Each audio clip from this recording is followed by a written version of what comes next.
The last day. It started like any other morning. Alex woke up late, grabbed a coffee, and headed to work. He didn't notice the news broadcast flickering on the screen at the coffee shop. Reports of strange attacks, people behaving differently. His phone buzzed. It was his sister, Sarah. "Did you hear what happened? People are turning crazy. Be careful." He shrugged it off. Just a random thing, maybe a couple of weirdos in the news. He'd heard worse. By midday, things took a turn. News outlets started to report similar incidents all over the city, people in the streets attacking others. Panic spread quickly. A group of his co-workers crowded around the TV, all silent.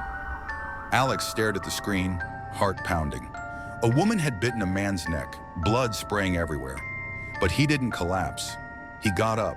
His eyes were hollow, his skin was gray. Then the power went out. The TV screen went dark. That was when the screaming started. Alex rushed outside. The streets were chaos.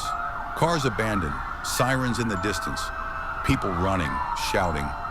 And then, there it was. A figure stumbling out of an alley, its face covered in blood, skin stretched tight across its skull.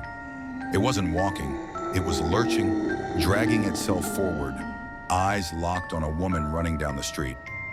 Alex froze, but before he could even react, the thing lunged. It didn't stop. It didn't talk. It just bit. The world seemed to freeze in that moment. That one bite. The woman went limp, and then she rose. By the time Alex ran back into his office, half the building was already infected. His co-workers were nowhere to be found.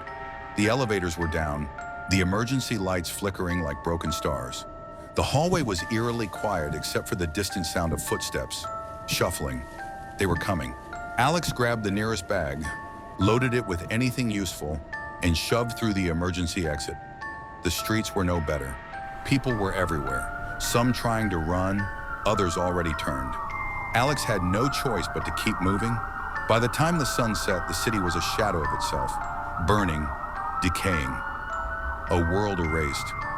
Alex found himself in the remains of an old park, staring at the empty playground.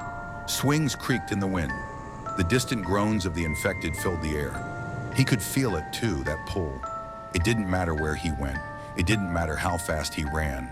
There were no safe places left. They were everywhere now, and Alex knew he was next.